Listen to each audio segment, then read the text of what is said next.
Well, good morning, good morning, good morning. It is 3 minutes past the hour on this 19th day of August. Tell the Truth Tuesday, and welcome to hashtag Truth Be Told. JD Live, your early morning. Get up, wake up, wake up. 1 hour of straight nothing but good vibes and good information, conversation that elevates. Yours truly, Joe Dupree in the building from 100 BLK, the Black Station. You can check us out at www.the100blk.com. Follow us on social media because we are broadcasting live on Facebook, Instagram, Twitter, X, and on YouTube. On Facebook, Instagram, and Twitter X, we're at the JDMS. On YouTube, it's at 100 BLK Media. It's Tell the Truth Tuesday. Y'all, we had an assignment from yesterday. I went back and saw Belly again. The 1998 Hype Williams movie, Belly. And brother, it is so relevant still today. So we're going to get into that conversation and so much more. But how you doing this morning? Tell a friend to tell a friend. Share this with a friend. Like I said, we're broadcasting live on Facebook Live. Good morning to all the folks jumping on Facebook. Good morning to all my people who are on Instagram and all my people that are on YouTube. How are you doing on this Tell the Truth Tuesday? Man, this month is going by quickly. Football is back. Collegiate football starts this weekend. It is week 0 of collegiate football. As the SWAC MEAC Challenge kicks off in Atlanta, Georgia, as the Southern University Jaguars, you see I'm garlanding right now the notorious Columbia Blue, but the Southern University Jaguars take on the North Carolina Central Eagles. So Black college football is back week 0, the SWAC MEAC Challenge to be exact. Thursday, I will be traveling down to Hotlanta, and I will be in the building for all the exciting action of the game. And speaking of which, need you to catch the show. Catch the show. I need to start putting some stuff up here. I just woke up this morning with feel tired, just tired. You know, it's been a long, busy day. Busy. I can't even begin to tell you how busy the day has been or how busy the week was. And it just started yesterday. But if you get a chance, need you to check out the show. Check out the show. And you're like probably saying, what show are you talking about? There you go. Let me get it up there. I do work on a show that I've been working on for the last 16 years. 16 years. I'm looking now and I'm laughing because I'm like, man, you've been doing a lot, Joe. But there it is, the Jaguar Football Show with Coach Terrence Graves. It is the show that brings you everything Southern University Jaguars, and we will be on the following broadcasting stations. Of course, I do some correspondence for ESPN during the football season where I do Black college football. I'm also doing some work with HBCU on the go. So you'll catch me on a lot of places talking Black college football, especially Southern University and Grambling State University, the two HBCUs, not the only two HBCUs, but two of the most popular and known HBCUs here in the state of Louisiana. We'll be making our way, of course, again for another Bayou Classic Thanksgiving weekend down in Grand New Orleans. So we're going to be all about what's really going on. So check out the Jaguar Football Show with Coach Terrence Graves, and we'll be doing our things. We also broadcast live on YouTube. There is a YouTube channel, the Jaguar Football Show. So if you're a Southern University fan and you are one of those Go Jags, you can check out. We have been doing this thing, myself, along with executive producer Todd Sterling. We have been doing this thing for 16 years. I've been with Todd 16. Now, Todd's been doing it longer than 16. Todd goes back to when he was doing the show with the coach, who is the WAC Hall of Famer, Pete Richardson, for many years before I came into the game. But I've been working with Todd now 16 years. We do this thing called the Jaguar Football Show with Coach Terrence Graves, and we'll be on the road headed to Atlanta as Southern University takes on, North Carolina Central, the Eagles. WAC MEAC Challenge. Good morning, good morning, good morning. Thank you for logging in. Thank you for tuning in. Welcome to hashtag Truth Be Told. Listen, family, Man, I don't know about y'all, but it is also hurricane season. So as I get ready for the rest of the crew to come in, and they're gonna be coming, it's a Tuesday. Mondays make you say Tuesday. Oh, I really don't want to get out of bed on this Tuesday. But listen, hurricane season is here. We're in the midst of it. I know no major storms have hit anywhere. However, let me take a sip of coffee before I say this. I want you people to be prepared. Be prepared. Um, get yourself, Sister Jax talks about it all the time. And congratulations to her daughter. They just left Atlanta, getting their daughter into Spelman University. So congratulations to her as she starts her journey as a freshman at Spelman. And but you got to get ready for these situations that might be situations that you got to hurry up and get gone. Get your bug out bags, as Sister Jack say, together. Get your bug out bags together because you never know when tragedy can hit, and you got to hurry up and get gone quick. So make sure that you are prepared for whatever may come, whenever it may come. Good morning, Willie Pickens. I see you, my brother. I see you. Good morning. Good morning to everybody who's on Instagram, and good morning to all my YouTubers. I see y'all out there. Good morning to you. Welcome to hashtag Truth Be Told JD Live. Listen, in the news, in the area that I live in, and I haven't said a lot about it. What I did say about it at the time, I said it from the heart. Thank God that the people in the municipality of Opelousas in St. Landry Parish came together and voted yes on the continuation of a 50-year 1% sales tax. Literally saying that they wanted not 29% of the operating budget of the city to be diminished because some people have a problem with the leadership of the city.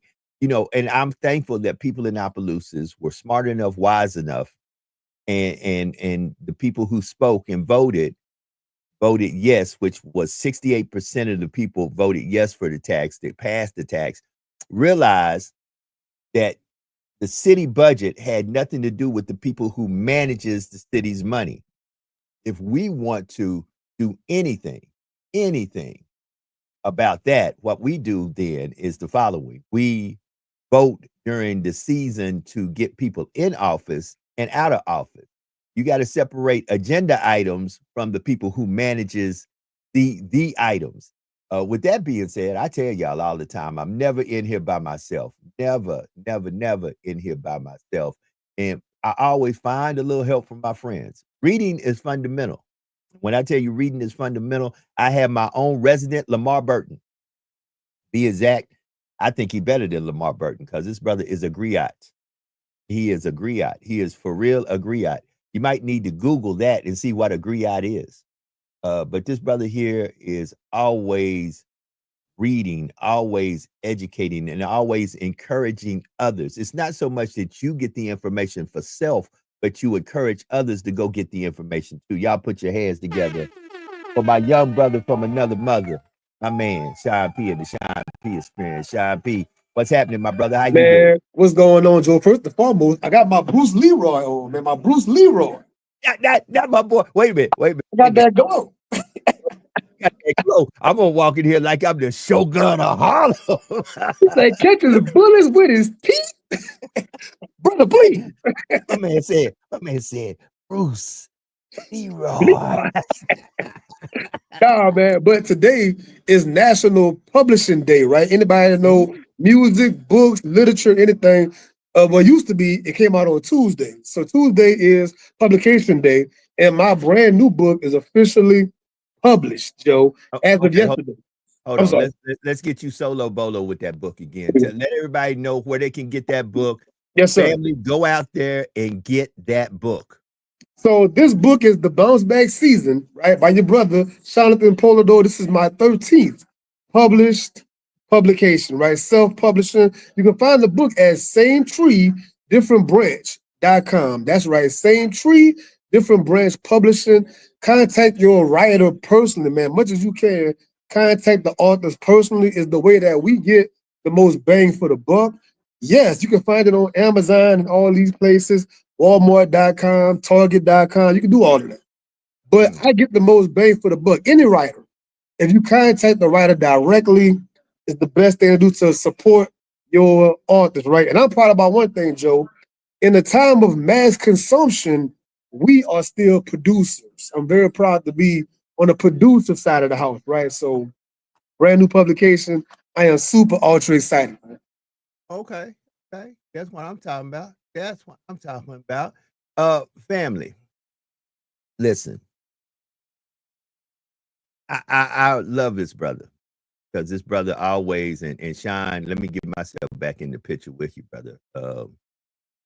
I love this brother because this brother is always encouraging other folks to pursue their dreams. A lot of authors in publishing. Let me just go ahead. Not only you, but brother Roy too. You know, I know how you brothers have helped. A lot of folks don't know. A lot of people out there who have their books on the market, especially if you live in Southwest and South Louisiana. The reason you have your books out there is because of brother Sean P. and brother Roy. You know, that's just a fact. They coached you. They helped direct you. I still got to get with Sean because, you know, folk are always telling me, man, you need to go and put your story out there, man, about how you were abandoned as a child and how you made it from there to where you're at today. And every time I get ready to get with Sean, I just be, man, just caught up with so much going on. But, you know, I am encouraged. I am very much encouraged. And I'm going to ring the bell, just like Jules Wall said. Congratulations, Sean P. Y'all go get that book. Y'all go get that book. I You gotta know, always say something, Joe. When I go was in school from kindergarten through high school, I barely and rarely ever made the honor roll. I ahead. have never touched a dean list. So don't think what you're looking at right now is what I always was. Right. 80% of my life, I was what they call a stereotypical young black male chasing that ball, chasing that basketball. Come on. In school, I didn't really do homework. I didn't really take student study. So I was a quote unquote late bloomer to this. I was a Right. grown man in the military when I Right. started reading books. And then eventually you grow into wanting to write yourself. So anybody watching this podcast, I want to be an encouragement. Like, it's never too late. You Right. never got to feel like, man, I can't do that. We can all do it. I graduated 3 times. So from not That being on part. the honor roll to graduating 3 times collegiately, and I made Right. nothing but A's in college. Oh, hold on. Hold on. Go ahead. And a very well known lecturer and professor at the collegiate level. I like to applaud Brother Sean P. because Sean P. is a very well known collegiate lecturer and a professor. Has taught many of classes on collegiate level. So, man, once again, never stop dreaming. Never say to yourself you cannot do whatever because it is never too late. You know, Sean is a Navy man. I'm an Army man. We'll be at each other's throats very soon again. Go Army, beat Navy. I Go said what Navy, I go said. Navy. Okay, and that's all right. Him and my son will once again try to gang up on the old man, but that's all right. To be exact, I think the last game the Navy did beat Army, didn't they? Wasn't it? Yeah, they did beat Army because I winded up with my head down, having to wear a little Navy shirt around for a few days. But nevertheless, it's a new year. Go Army, beat Navy. Hooah! That's what I got to say about that. But listen, one thing that Sean and I agree on as vets, that, you know, you got to tell your story. History will be his story if you don't tell your story. And you got to tell your story. There are great stories out here from black and brown folks. Sean is a prime example. We've got to tell our story, and we have to embrace our story and share our stories amongst others. You know what else too, Joe? I want to encourage the family that some people think that, man, nobody want to hear my story. That ain't nothing. You never know that one thing that you say could resonate with somebody way across the world. We're in the world wide web. You might say Right. something in your story that resonate with somebody way across the world. And they're going to tell you in the inbox, man, that spoke straight to my heart. It's like going to church in Right. a good church service. Man, Pastor know my story. He was talking to Right. me today. That's how I feel. Whenever it's that touching, you never know what your story might unlock in somebody else. Right. And you don't know how your story can make a person say, I need to tell my story. And then more folks realize that this just didn't happen to one or two people, but this was something of a systemic nature. Prime example, individuals who have suffered abuse. You know, I tell folk a lot of times, a lot of us don't know that we were sexually abused as young children because we were, and let's just be real about it, we were 6th, 7th, and 8th grade kids being babysit by 9th, 10th, 11th, and 12th grade kids who sometimes played this little touchy-feely, let me do this to you, let's do this sexual game with us, and nobody wants to talk about that. And that's little boys and little girls. And we don't want to have those type of conversations. I was watching Belly, and we're going to get into the conversation once everybody get on here, but I was watching Belly. Now, understand, Belly was really, if you really want to know the truth about what Belly was, because I went back and watched a Hype Williams video. Hype was wanting to tell people Y2K from the Black perspective. It was funny that Belly literally happened, the culmination of the film occurred at midnight, December the 31st, 1999, going into January the 1st, 2000. Now, there's some nuances in Belly that you got to pay attention to. First nuance is a very small part of Belly that a lot of folks didn't catch. Your boy DMX, he done been out there doing all this stuff, done went to Jamaica, raised all kind of hell, but he's on the basketball court back home, shooting a little ball, and all of a sudden a white boy show up shooting ball with him, calls him out by name, tells him, hey man, we've been watching you. We want you to take out the minister. Goes back to what Malcolm say. They send one of us to get one of us. Now, here's the beautiful thing. The plot was to get DMX to take out the minister because the minister was seen by this faction of individuals as a threat, a problem, an issue. As DMX had to inundate himself into the world of the minister, which was full of knowledge, understanding, upliftment, direction of how it is to be a black man living in this country under these circumstances. See, when you begin to read and you begin to incorporate the truth, even though your assignment might be nefarious, the truth will always rise to the top and begin to challenge the assignment that you were given by the man. See, some of y'all, let me find my book. Oh, wait, here it is. Here it is. See, some of y'all just listen to folks tell you what in this book. And because y'all let folks tell you what's in this book, you believe the messenger, though you have never a day of your life read the message. You know what, Joe? I'm gonna say something bold this morning.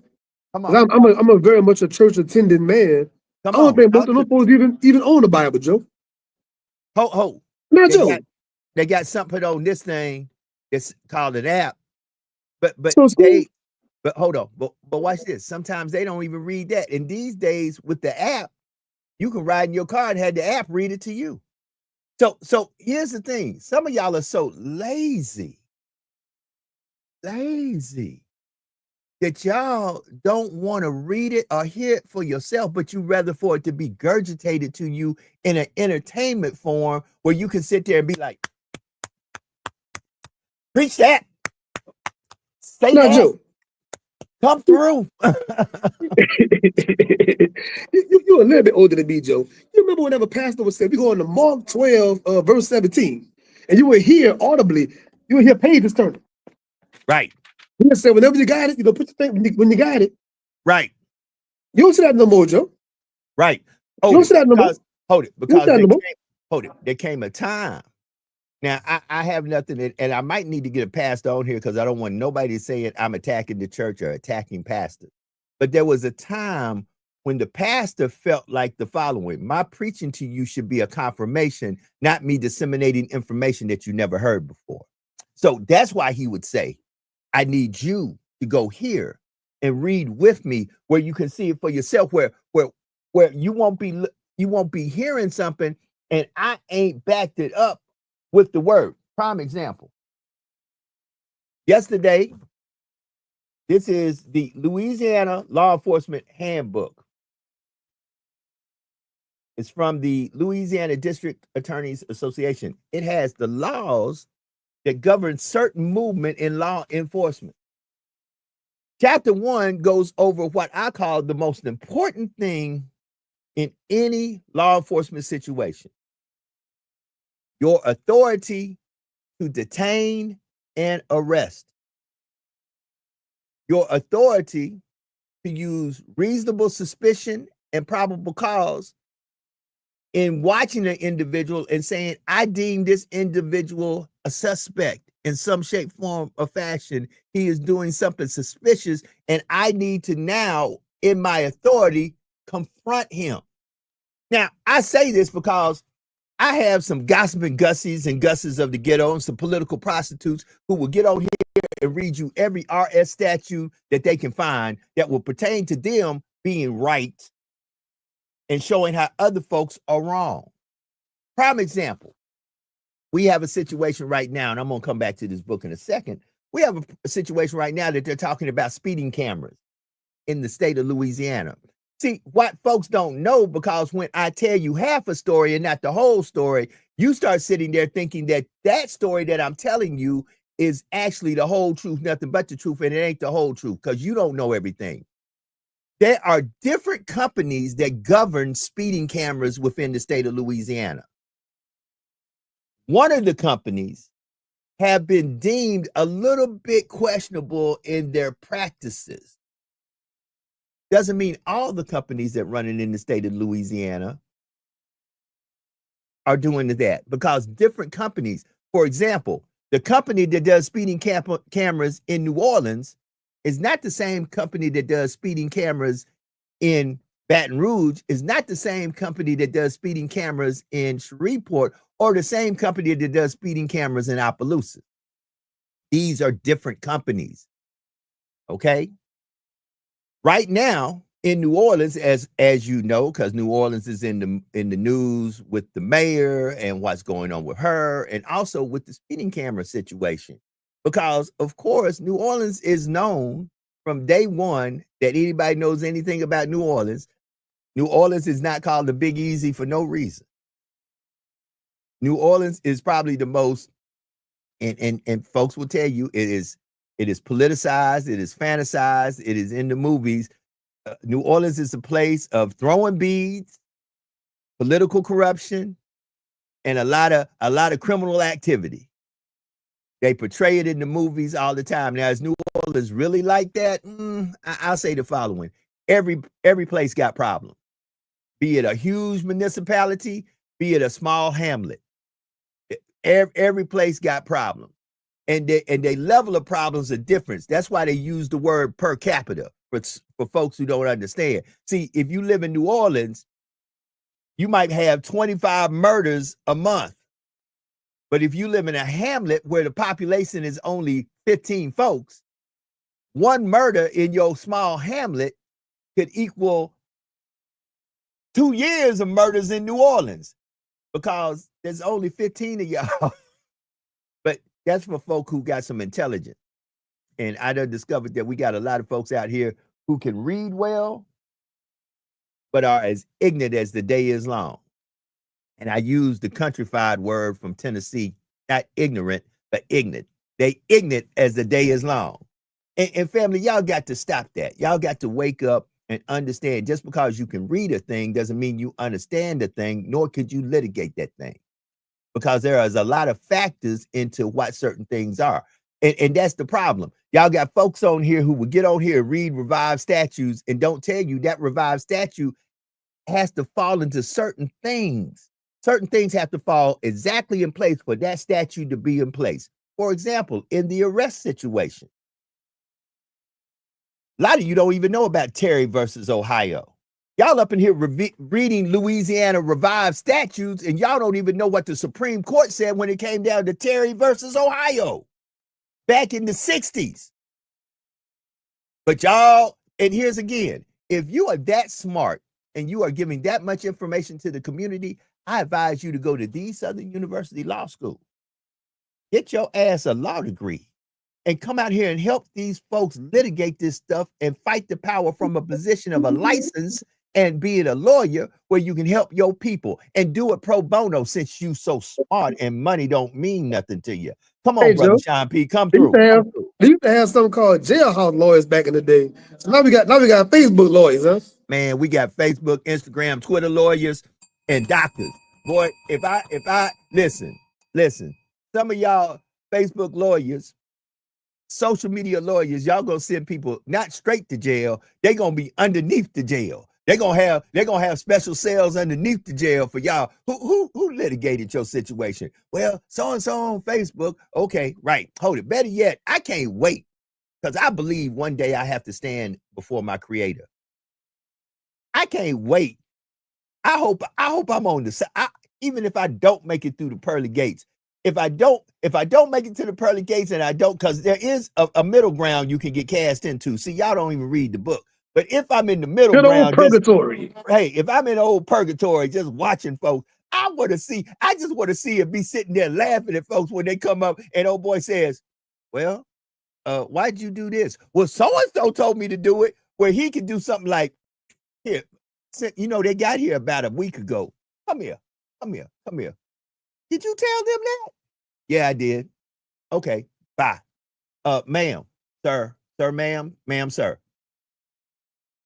He can't speak for you. Hell, he didn't make it in. And even in law, your ignorance can't save you, right, Joe? Correct? Right. If I'm in a different state and I do something, I can't say, oh, I didn't know in Alabama it go like that. Your ignorance can't save you, correct? Ignorance of the law will not give you nothing except, well, this is prime example happens Mardi Gras season every time in the state of Louisiana when folks come from all over the world and say, well, I was told I could show my tatas with no repercussion. Baby, I was told I could drink and get drunk like a skunk and screw in the street and ain't nothing gonna happen. I was told, and then guess what? As the cuffs are being put on them, they say, well, somebody told you wrong because the law is you are breaking the law in the state of Louisiana. You got to know the law of the land. Hold it, and you got to understand this. A law in Louisiana might not be a law in New York, may not be a law in California. Prime example, open carry. Yeah, I was gonna say that. I was gonna say that. The main time when it comes to firearms and whatnot, you can't think because you got certain things good in Louisiana. If you're going on a road trip, you better go and find the rules to every state you're gonna cross. You better go and find out every state you're gonna hit what the rules of whatever is across them states, man. Hey, people need to wake up, and good morning to everybody who's logging in. We got people on Instagram, Facebook, on YouTube. Good morning to everybody. Good morning, Donald Broussard. Good morning, Eddie Barnett. Good morning, Jules Walls. Good morning to Willie Pickens. Just to name a few of folks that are in here, and all the people on Instagram. Oh my God, we got a ton of people logged in on Instagram and on YouTube. Listen, family, we want y'all to get up, wake up, and we want you to begin to think. I can't tell you what to think, how to think, but I want you to begin to think, and I want you to begin to hold people accountable to the words that come out their mouth. I want to say that one more again. Hold people accountable to the words that come out their mouth. In other words, fact check they ass. Okay, this is good, Joe. This is good. I'm glad you're going here. Come on. I want to ask this question to the panel last week, but I'm going to ask you right now individually. For the family that's watching, where do you go to get reliable news sources? Where do you go to get reliable stories? And where do you go, Joe? Put that in the chat. That's the question. Me, I have multiple sources. I have trusted media outlets. I have newspapers. I have searches that I do. I have AI searches and other searches I do to fact check the situation. I sometimes myself take my little tail to either legal libraries, actual libraries, and pull books and go back and reference how did we get here? Because I'm not going to talk about where we at if I don't know how we got there. And see, a lot of folks don't understand some of these laws are continuation of other laws from a time when I wasn't even born. And they have just been amended, changed up, and certain. See, once again, let's talk about this. Since folks want to get on here And I'm going to call y'all who you are. You gossiping gussies of the ghetto, and y'all are political prostitutes because y'all up to the highest bidder. And y'all keep saying, oh, I don't talk about good people. I deal with these corrupt politicians. Well, baby, let me get this book. This book says everybody's corrupt. In this book, it says everybody does sin and fell short of God. So let me ask you this. Do you wake up in the morning and check your own damn self? Do you wake up every morning and correct the sins that are in you? Because you ain't perfect your damn self.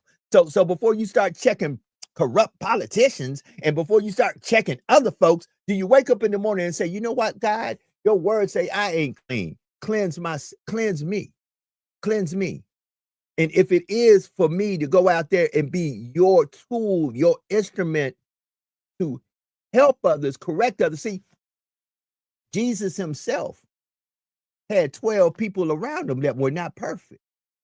He went and got the tax collector, and he went and got some dirty folks and cleaned them up. See, he didn't get the dirty folks and talk about them. He got the dirty folks, cleaned them up, and said, come and get those other dirty folks like you and let them see that I am the truth, the way, and the light. But y'all ain't reading. Y'all ain't reading. The fisher of men, huh, Joe? The fisher of men. Let me get back to where I was at. So you have to hold people accountable.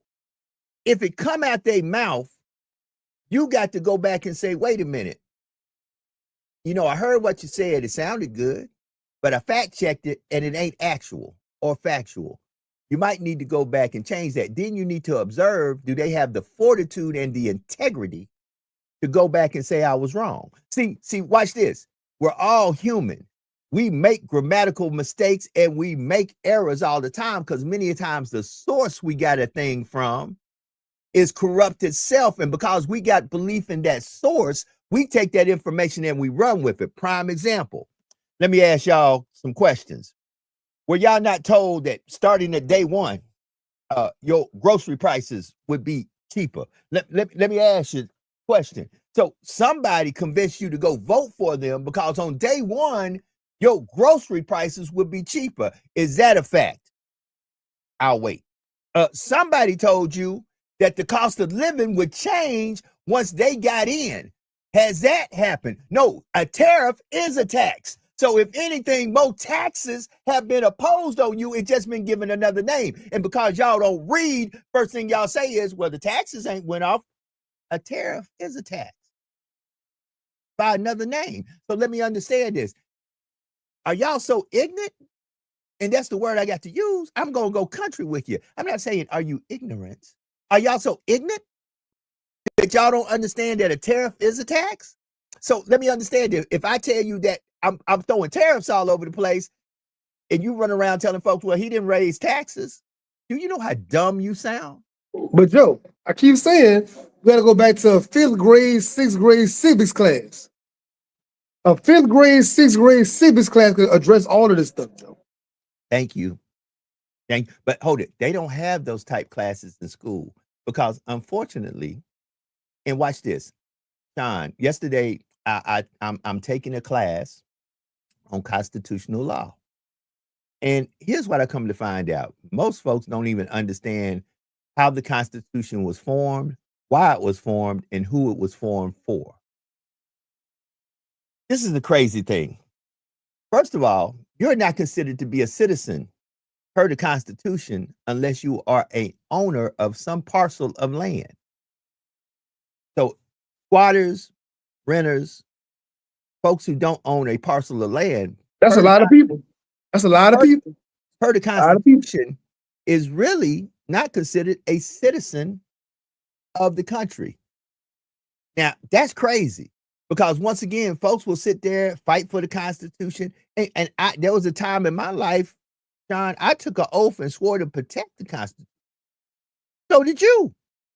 I took an oath. And you know what? Now, in my own defense, I look back and I see how ignorant I was back then because I swore to defend a paper that I never read. At 18 years old, I know for a fact I didn't know. Goddamn. Didn't know what the Constitution, the Bill of Rights, none of that stuff. Hey, did not know what I was swearing allegiance to, but I just knew that they were going to give me a roof over my head.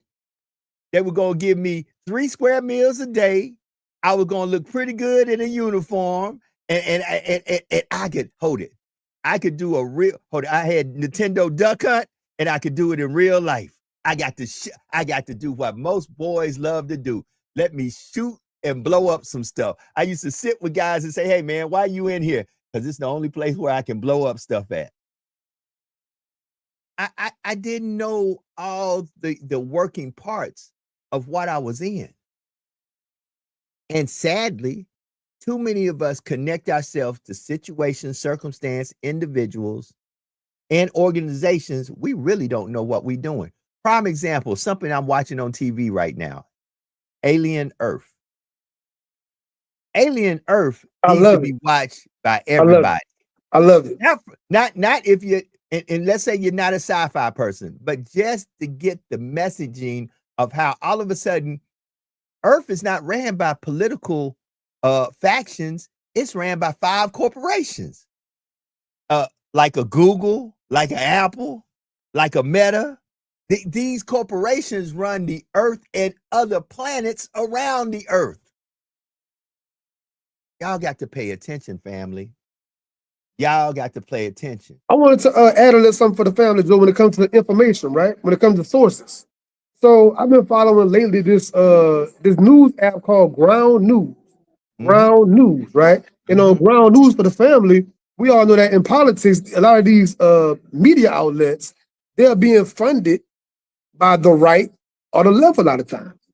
So on the Ground News, you can read a story, you get a little bar. You'll see the red side, you see the blue, but in the middle, you see the white in the middle, the non-biased news. So it's funny watching the same news story, Joe, and seeing it being written in so many ways, depending on who's writing the story. So seeing that non-biased in the middle gives you the most clear, concise, unbiased view of whatever this story is. So I really advocate that a whole lot lately. Groundnews.com is a little app, little small subscription. I go on there like daily, update myself on what's going on. Listen, I'm going to say this because I saw it for my own self, and I'm here to let everybody know. Anybody can skew the numbers to work in their favor. I saw it for myself. This past election in Opelousas, there was an article. Because of my media connections, I called the person who wrote the article. See, I'm the type person, I want to go to the source. While y'all talking about I read this in this paper, I go to the person who published the article. And I had an opportunity to talk to her. The article stated that they listed the 10 most dangerous cities in Louisiana. Opelousas was number 4, using FBI crime stats. Now, reading that in a paper, you would say, well, wait a minute. In Opelousas, they're telling me right now that the crime is going down, things are looking better. And if you live in Opelousas, you know the facts. You know the facts, that those are the facts. But a news article came out in Shreveport, Louisiana, where Opelousas was the number 4th dangerous city. Here's what they didn't tell you. That was a combined 6-year FBI stats. 6 years. And you have to understand, if you go 6 years back, if I'm correct, where you at? 2019? 2019, so that's 2019, 2020, 2021, 2022, 2023, 2024.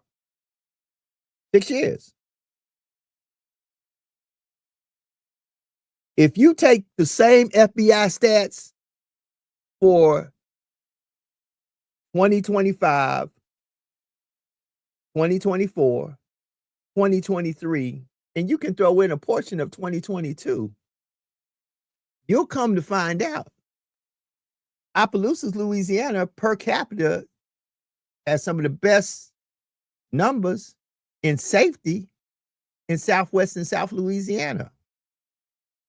However, when you take a longer time period, when Opelousas was the Wild Wild West, to be exact, let me just put it out there the way I need to put it out there. Since the new chief, and I ain't saying it because I work for him, I'm just giving you facts. You can look it up yourself. Go look the FBI crime stats up yourself. once again, what I say can be backed up by real numbers. Look at from the moment that the new chief was hired until now, and you'll see the numbers are drastically declining. But stats are given out either on a 10-year, a 5-year, sometimes 6 and 7 years. And and understand the law of numbers say if 1 year you had, let's give it a round number, 100 murders, and the next year you only had 2 murders, and you take that 100, now you got 102 murders. If you divide that by 2, you still got a high murder count for a 2-year average. Though you can honestly say that the murders have declined, because if it was 100 last year and only 2 this year, what happened to make the decline happen so drastically? But still, if you take those 2 years and you average them together and say, well, what's the 2-year average? The 2-year average is still going to be quite high. But people won't tell you that because people want the storyline to line up with the narrative they want, that they are right. Not that the information is correct, but they have to win their argument. Go ahead, Sean. No, this is the advantage of actually going to college and having statistics classes and these other kind of research classes, understanding research methodology. When you're reading a flat article like that, they will never tell you how many was in the sample size, or like you said, the length of time, the different variables that come up with this ultimate stat that they put in for a headline in nice bold print. They would never tell you how they came to that. That's the part. The methodology to this whole thing. You can't just put out flat stats and flat numbers and I'm gonna take it hook, line, and sinker. Like, no. Listen, there are times in my life my integrity has had to put me on this screen and say, after further review, what I said a week ago, I was completely wrong. And guess who I blame for my wrongness? Myself.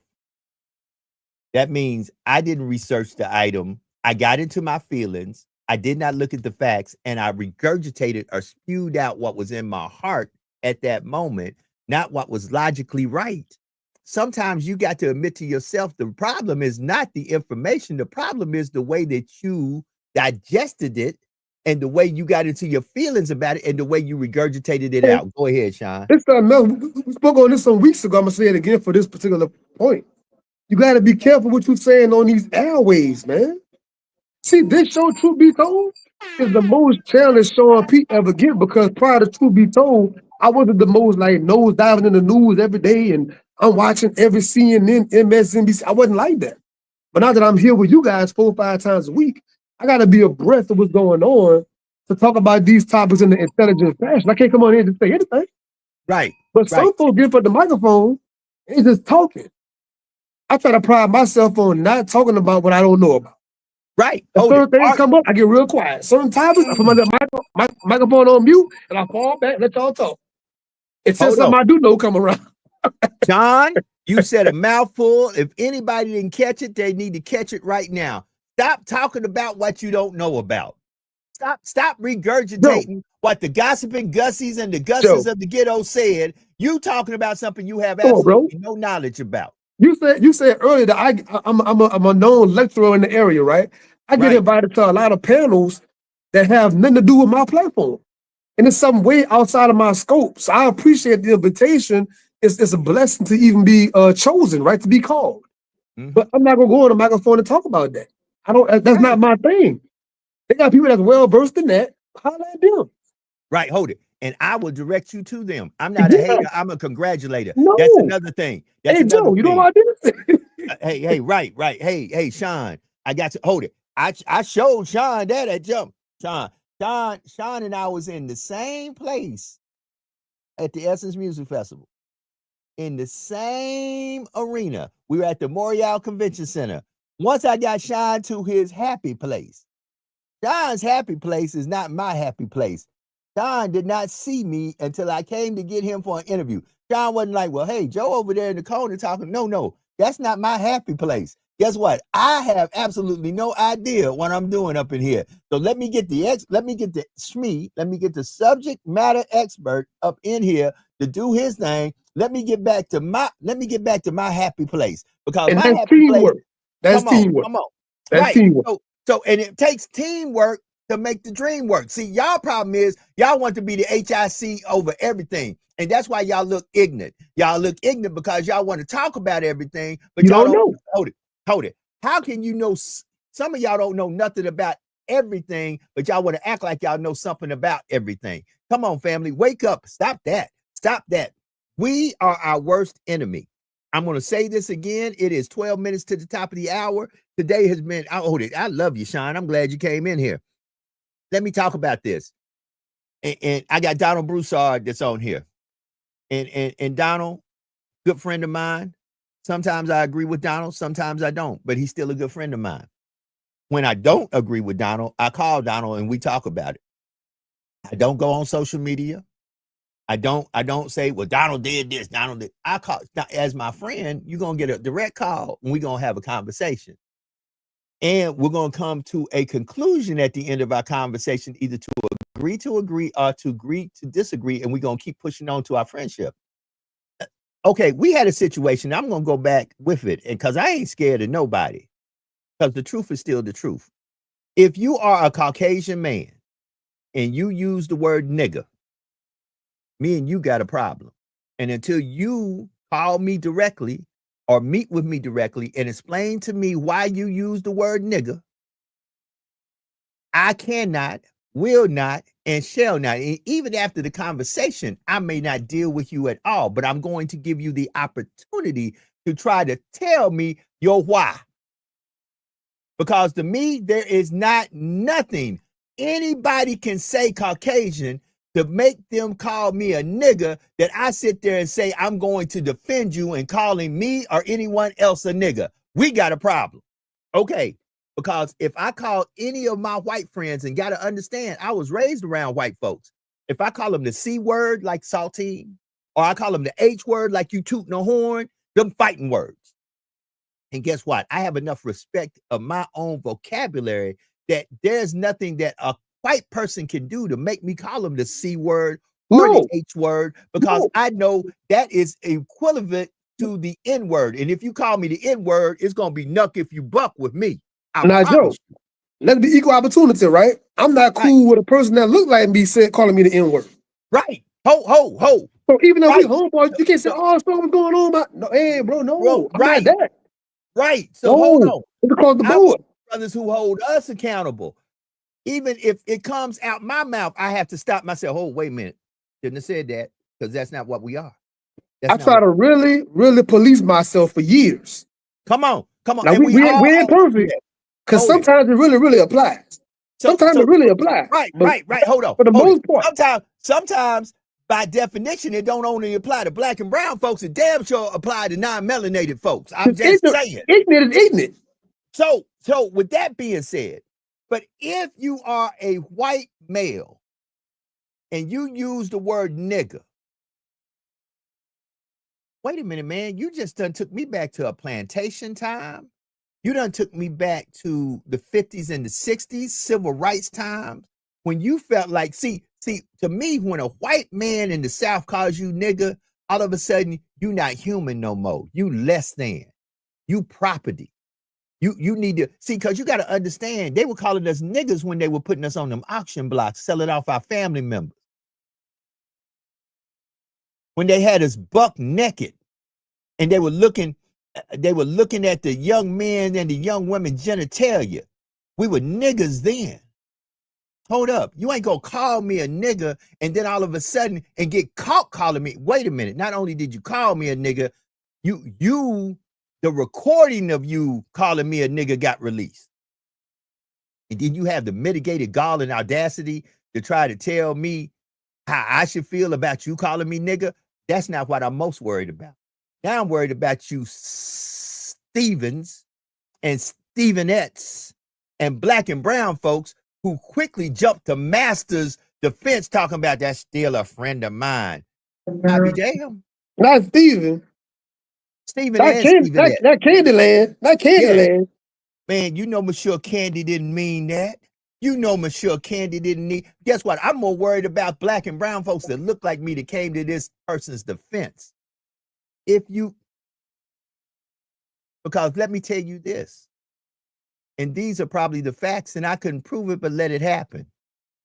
Let one of these black or brown folks do something either where they are suspected, not that they are found guilty, but let some of these black and brown folks be suspected of an alleged wrongdoing. Let's see, does this white boy run to y'all defense talking about, no, they didn't do it? He'll be quiet as a church mouse.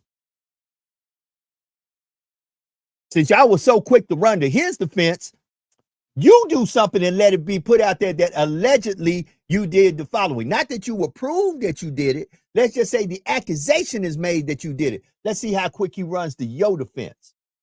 Let's see.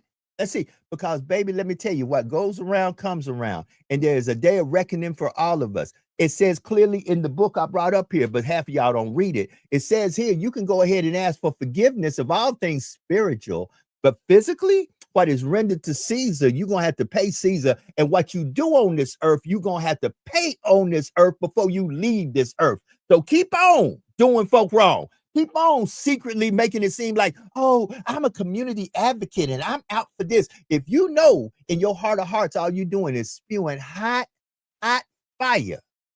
The same fire that you putting on everybody else's head, that them coals going to wind up heaping up on your own head. I'm just saying. Somewhere, maybe today y'all need to read the book for yourself.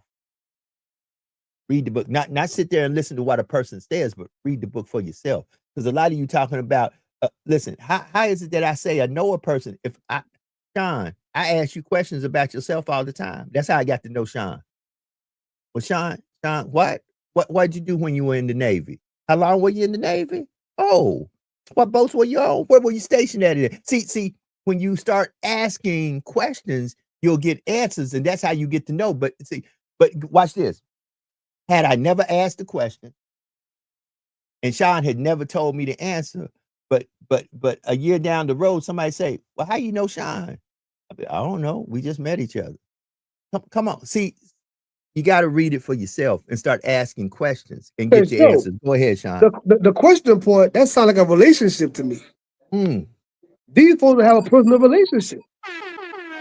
And you get dressed in your finest and you go to a particular locale every Sunday, and then you go to brunch afterwards, but you don't have an actual location. You're doing something very dogmatic. You know what I'm saying? You're just doing the rich. You're standing, kneeling, near, Hail Mary, throw some oil on your forehead. Hey, that's not a relationship, though. Hey. A lot of y'all want folks to see your new cars and your new clothes. That's why you go to church. Oh, I'm sorry. So they think it's a fashion show. They think it's essence. They think it's essence. Hold on. There's some pastors getting ready to jump in my inbox right now. Y'all, come on. Don't get canceled, Joe. Don't get canceled. Don't get canceled, Joe.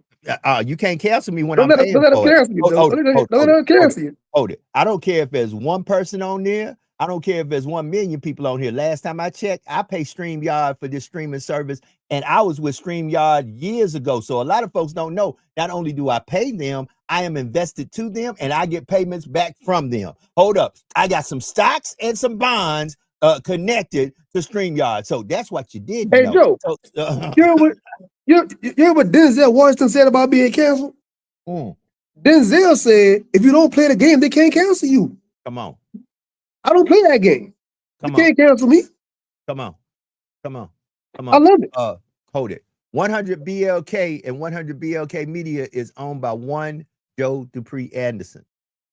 It is registered with the Library of Congress. It has EIN numbers, and I own my own stuff. Roland Martin sit down and gave me the blueprint of that years ago at Essence, and quietly, not on a big scale like Roland, I did exactly what Roland said to do. Joe, you need to do X, Y, Z, because keep on working for these white folks. And at the time, I was working for them white folks. He said, what you're going to wind up one day is outside with no drawers on, because they're going to take everything from you. And then when they tired of you and you start speaking truth to power, first thing they're going to do is saying he's too radical, he got to go. And they're going to make, Roland gave me the blueprint. Roland said they're going to make up something and say he got to go. All of a sudden, we're taking a different course. And sure enough, at the media company I was working for, first, it was a person that looked like me, that was jealous of me, that told lies and did what she needed to do to position herself to literally slime herself in there. And all of a sudden, when they said, "Oh man, this brother too black, too strong, he got to go." But so you know what they said? The same way you get it, the same way you're gonna lose it though. Ooh. Like a relationship. The same way you get it, the same way you're gonna lose that thing. It's 2 minutes. 2 minutes to the top of the hour. Sean, let me tell you something. I thought today we were going to have one conversation, but it went another way. Family, today on Tell the Truth Tuesday, y'all start doing the following. When people tell you something, do the following. Research it for yourself. And if that person is a good friend of yours and you find flaws in what they said, be friendly enough to get your friend either on the phone or in a back channel and say, "Hey, friend, I was looking at some information and I come to see that some of the stuff you said might be questioned. Did you Hey see Joe, this or did you read that?" Talk to me, Sean. before we leave, let's discuss that. Let's discuss real friendships. Mm, If Joe is really my I got brother, like I time say today. he Let's is, go. We can stay as long as you want to, Sean. if I got Joe, time today. if Joe is my real friend, we should be able to disagree on something. Okay, cool. And both of us voice our sides back and forth, even if it's passionately. And then both of us be able to critique each other. And at the end of that, like you said earlier, make a resolution of some sort. If we're real friends, if you can't critique your friends and you can't like check your friends and chastise your friends, I got a question: is that really your friend, or do you think it's your friend? You know, My friends the take me. hold it. The word friend these days is a word that is used quite loosely. Unfortunately, I say it all the time. Uh, I don't forgot. I don't know. Was I one of the originators, or did I hear this from somebody else? So I don't want folks to feel like I want to take credit for this. But there is a saying I use quite often that everybody in your circle ain't in your corner. Everybody in your circle ain't in your corner. And understand this: everybody in social media world who's on your friend list, a lot of them are just surveillance cameras. For some reason, the past week I've been discussing envy and jealousy a lot with various people. I don't know Mm, what's going on in the atmosphere lately, but you know, envy and jealousy is real, man. And you know, the biggest cure for envy, Joe, is that people go do their own work. Don't be right. jealous that Joe got a radio station. Don't be jealous that so and so got this. Go and do your thing. Hold it. How many That's the books have you biggest cure of published? Hold envy. it. How many books have you published and wrote, Sean? How many books have you published and wrote? This is number 13. Look at 13, baby. 13. 13 times. This man has 13 books. Sean, I'm going to ask you one of the most craziest questions right now because the answer is going to blow most people's mind. How many folk you know out there who also have published books who never came to you one time and said, "Sean, can we collab? Can we work?" Can see, because watch this. Folks will watch you do it, take your blueprint and try to do it themselves, and then wonder why they didn't work out when all they had to do was sit with you and you could have said, "Listen, let me help guide you." Talk to Yeah. me, man. And you mentioned my brother Cliff Roy Jr. earlier, right? Right. Cliff has his own Cliff. publishing company. There's a company, same three different branches. Kofi has his own publishing company. People come to us all the time. Man, I want to write a book. Man, I got a story. And I've sat down with plenty of people at Starbucks or whatever, spent 2-3 hours, and it never manifests. I don't mind giving my knowledge. I'm not a hoarder of information. I will give you the whole game, hook, line, and sinker, front to back, from the cover to the ISBN number on the back to the copyright to all that. I will give it to you. But what you gonna do with it? That's the question, Joe. Right. I can give it to you. But what you gonna do with Right. Right. So family, he brought up, let's discuss people's feelings when it comes down to friends and real friendship. Okay, let me give you my opinion. This is my opinion alone. A real friend will celebrate your victories publicly. A real friend will correct you in private. When you're wrong, a real friend will pull you to the side and say, "I love you enough that I don't want you to look crazy, foolish, or stupid out here in the public eye, you said the following things, you might need to look at that, because from the general perception of most people, this ain't the way. Let me use the Mandalorian on it. This ain't the way. See, I constantly, because Sean, no, I'm a big comic book guy. Some of y'all don't know how big in comic books I am. I'm not a big Marvel movie, DC movie guy. I'm a big comic book guy because I love to read. Comics books introduced me into reading. I'm one of the few people, I'm never satisfied with the cinematic interpretation of the comic books, because I'm a reader of the comic books. So I know, for example, in the X-Men, a lot of y'all don't even know about the plankton and the parallax. Y'all don't know about certain things because they can't cinematically even produce that. So you got to read it. At the end of the day, family, to me, a real friend, and guess what? Not only a real friend, but you being able to receive real friendship. See, receiving real friendship is like some of y'all can't receive real love because you don't love yourself. You're not even a friend to yourself.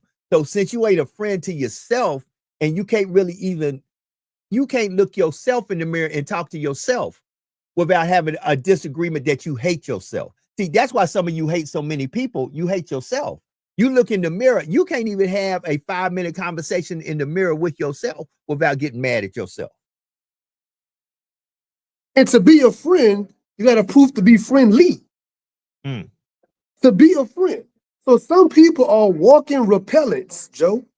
You are walking off. You are walking off. You are walking repellent. Your demeanor, your disposition is just peeping out of your pores. And people just don't want to be around you with a 10-foot pole. Look, that's all that's self-conflict. Look, I got to say this. I was speaking to a very good friend of mine a few days ago. And here's the problem. You have not because you ask not. And a lot of you have not asked the source for peace, knowledge, wisdom, and understanding. You ain't you ain't positioned yourself even to get on your knees and go to God and say, God, I'm in all kind of chaos and confusion. Deliver me. Hold it. You hold it. You go to the politicians and you'll say, deliver me. You'll go to people you know and say, deliver me. You'll go to friends you know and say, deliver me. I need $5, $10. I need $100. I can't pay my bills. I can't. But none of you got on your knees and went to the source code. Hold it. There's a movie out there called Dead Reckoning, Part 1 and Part 2. In the final reckoning, there was an entity called The Entity. And the entity was fearful that somebody might get the source code. See, because when you get to the creator, the person who downloaded the DNA that constructed you, when you get before him, see, in comic books, they call the creator eternity. They say, if you get in front of eternity and make a wish, whatever that wish is, that wish will come true. But some of you don't want to change. Y'all don't want to stand before God and say, God, deliver me. You go to everybody but God and ask for deliverance. You go to a political party and say, deliver me. Your philosophies will, no, they can't. A flawed system can never deliver you fully. Yeah, a flawed system can never bring you peace and prosperity. All a flawed system will do is give you temporary, a good fuzzy feeling until that good fuzzy feeling is gone. And then you realize, just like one of the brothers said on here, and I want to go back and say this because I was going to address this, but I didn't want to make it seem like I was picking at the brother because I'm not. So let me go find the comment. And I know it's here. Yeah, there it is.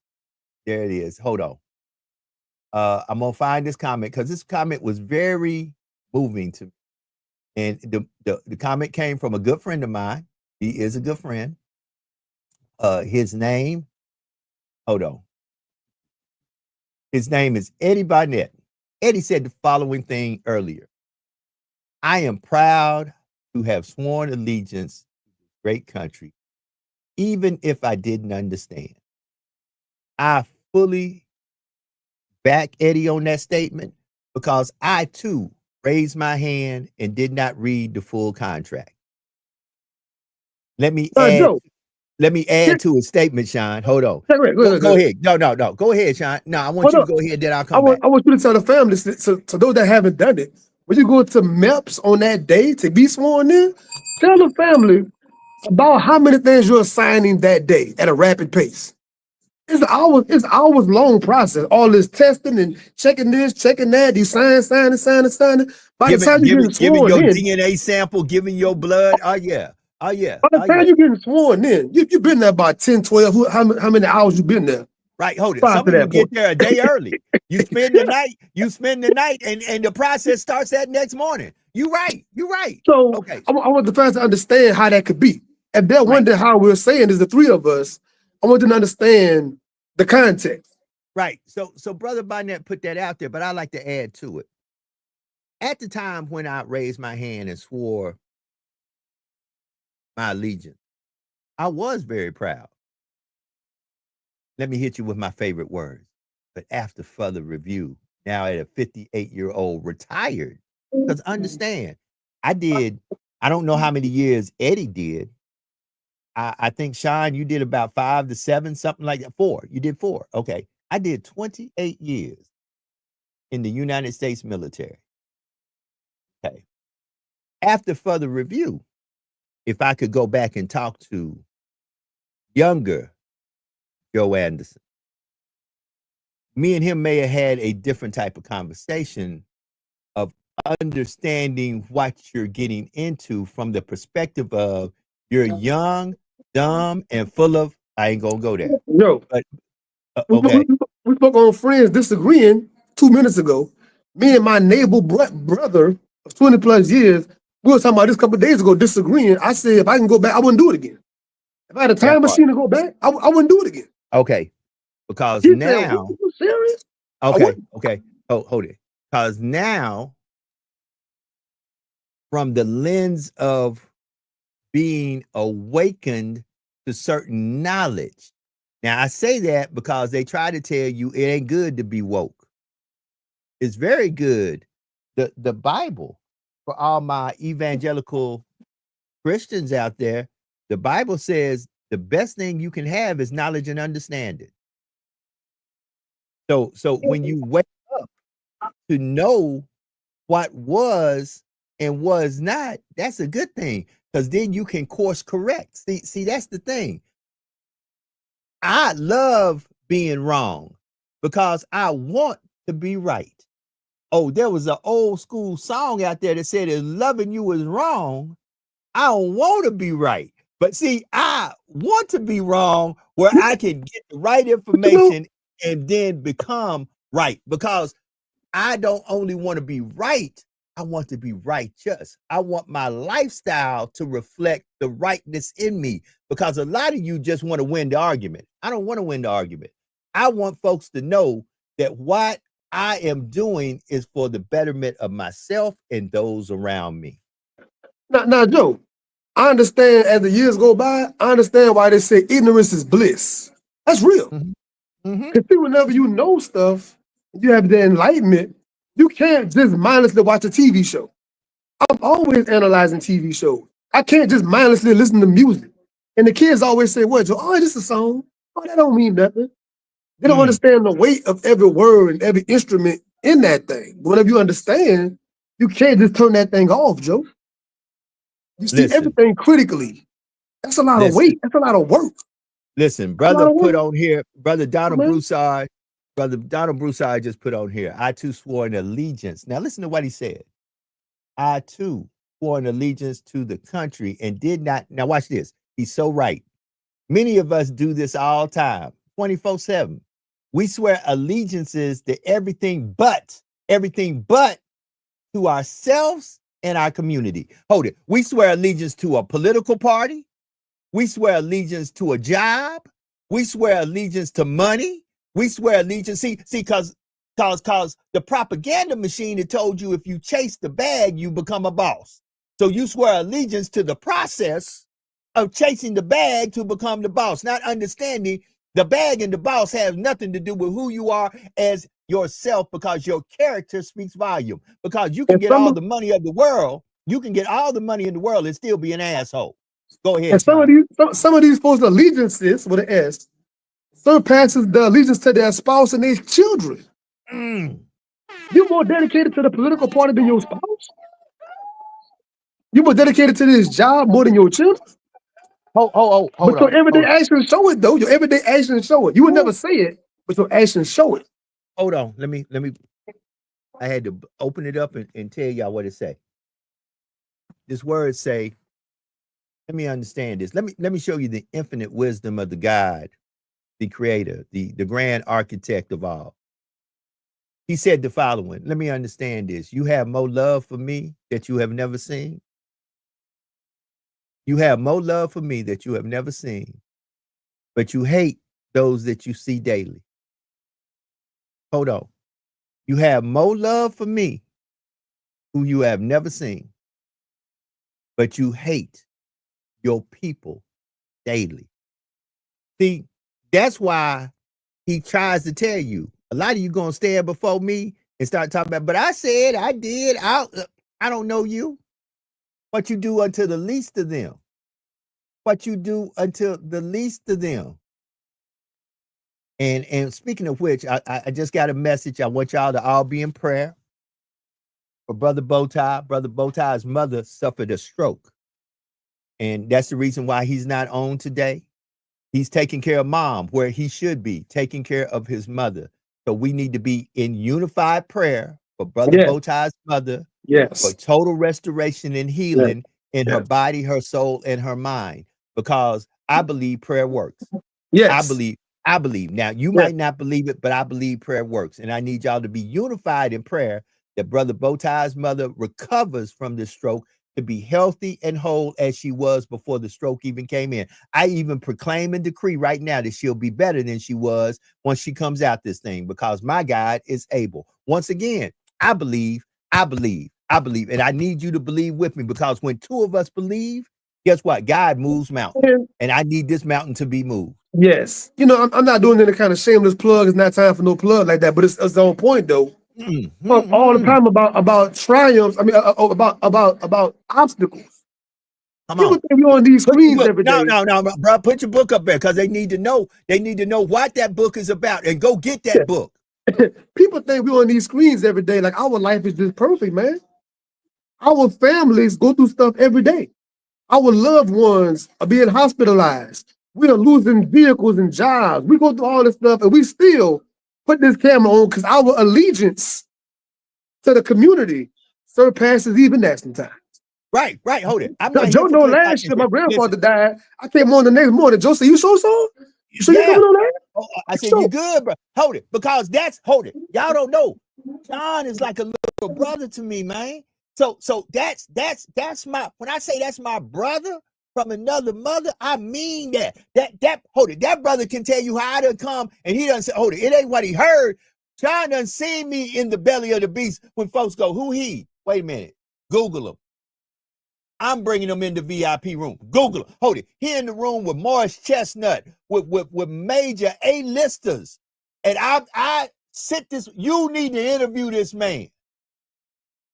See, because he was A-list to me before he became A-list to everybody else.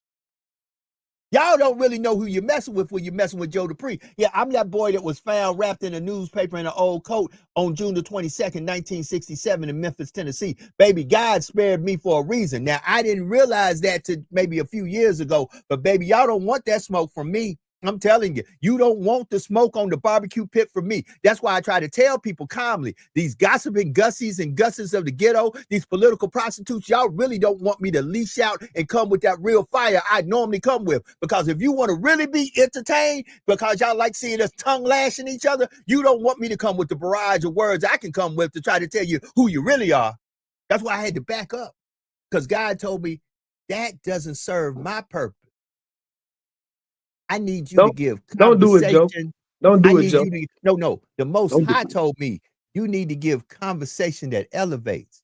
Oh yeah, I could come out here like other folks and I can read you your rights from A to Z in many words, different languages, and give you hyperboles, conjunction, what's your function? But I ain't here to entertain you. I'm here to elevate your mind to think for yourself. I like whenever the minister Louis Farrakhan said, if you got a dirty glass of water, all I gotta do is put that clean glass of water next to it. I ain't gotta say nothing. You gonna see it. I just gotta be the clean glass. All I gotta do, beat a clean glass. All you gotta do. And the 18 minutes. community at large gonna see the difference. 18, and that's the point. But some of us have seen dirty water so long that we don't know what clean water looks like. Ooh, message Opelousas. Hold on. Message Opelousas. Some folks done seen dirty water so long they don't know what clean water looks like. And I implore everybody who's in the position to clean the water up, get the water clean. Get the water clean. The people deserve it. Let me show you something. See, here's what they don't want to tell you about Opelousas, Louisiana. Opelousas, Louisiana has approximately between 15,000 and 16,000 people. Google how many HUD houses they got in Opelousas in the city. Google it. Google it. They won't give you the current numbers, but if you Google it, what you will come to find out is in a city that is populated, and understand, Jewel Wall live in New York City. 15 to 16,000 people is a small community, is a small suburb community in New York. But in an area that has 15 to 16,000 people, you probably have about 2,500 HUD houses. Government Section 8 housing. I call it HUD housing, but let's call it what we know it as, Section 8 housing. You got between probably 2,500 and 3,000 families living in government housing, not homeowners. And once again, if you remember the first part of this podcast, I'm taking a course in constitutional law. And by the Constitution, you're really not a citizen unless you own property. So here's my question. Why are we not giving people the knowledge, the wisdom, and the understanding to temporarily sit in these HUD houses during times of transition? And they should be transitional houses that ushers them into home ownership. But a lot of you good with $25 a month rent. A lot of you are good with subsidies. And you have probably generations in there, like grandmother, mother, generations in there. Some of you are good with subsidized utilities, because at the end of the day, the impoverished mindset is your way of life. The impoverished mindset is your way of life. Now, you didn't hear me criticize you. You didn't hear me say that that's a bad thing. If that's how you choose to live, that's your choice. The Most High, the Grand Architect, gave you choice. And if that's how you choose to live, who am I to judge your choices? But I am here to tell you there is a better way.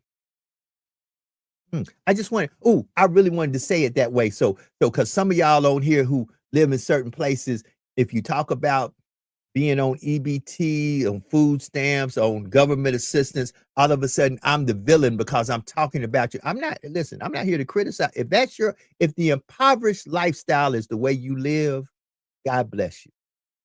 I'm just here to tell you, in my opinion, not to down your lifestyle. That's your lifestyle. Who am I to judge? However, in my opinion, there is a better way.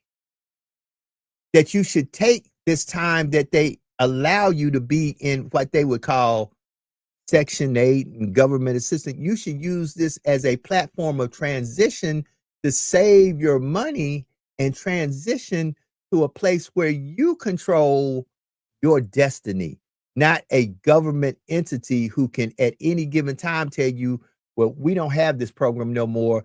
We can't pay your rent. We can't pay your lights. We can't pay your water. We can't do this. Because understand this, to him that you are servant to, he controls your destination and your destiny.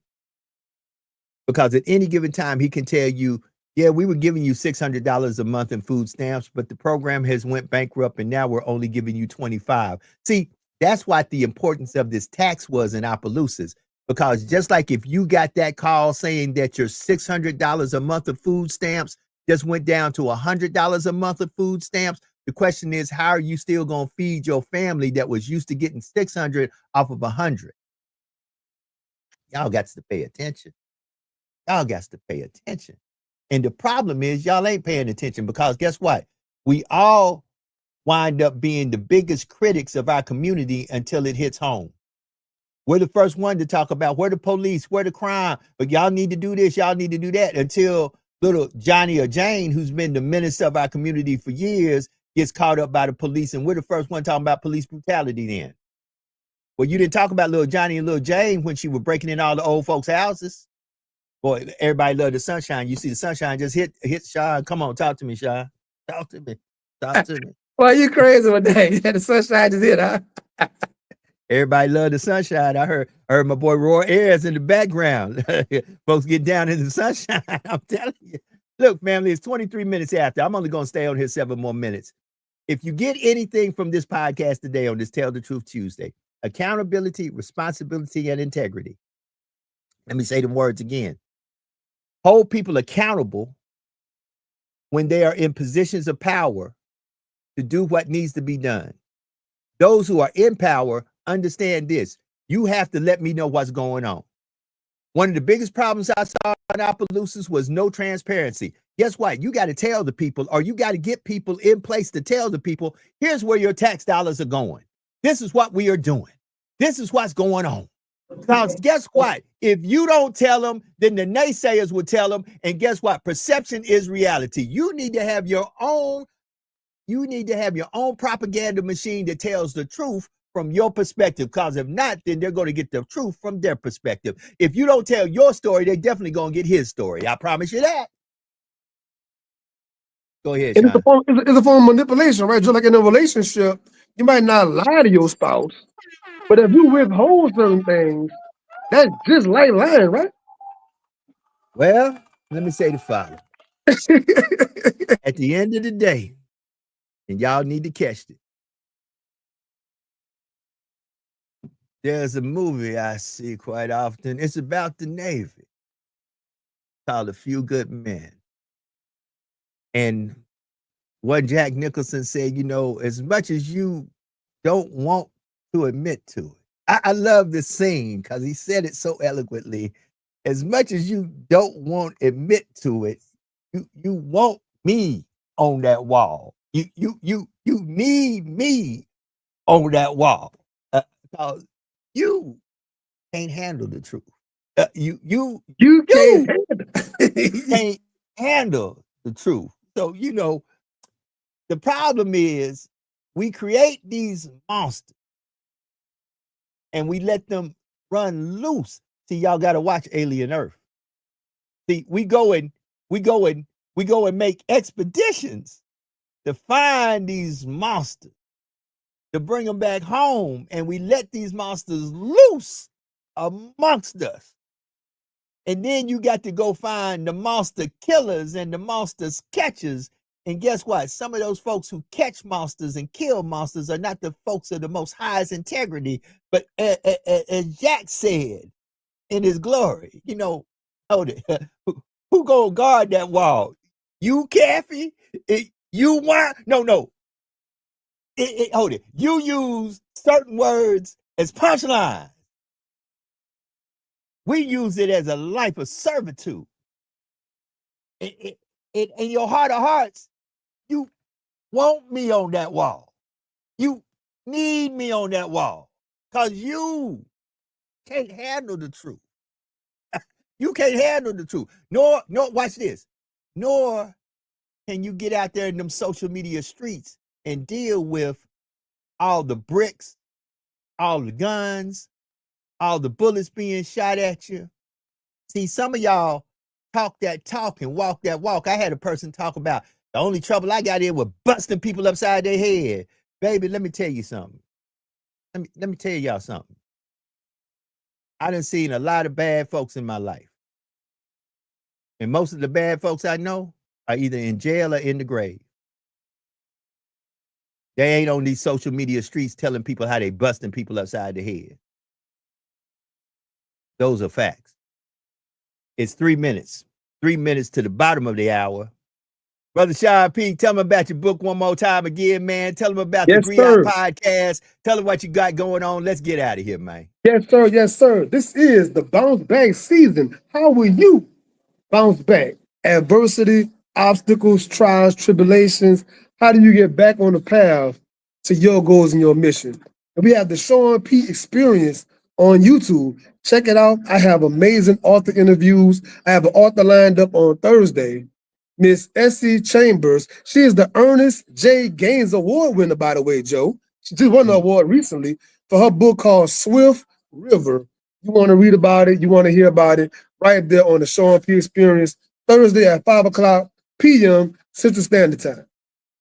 That's what I'm talking about. Listen, y'all go support my man Sean P. Family, I got on the Southern University. I got them colors on because Saturday I will be on the sidelines. Tune in to all my social media.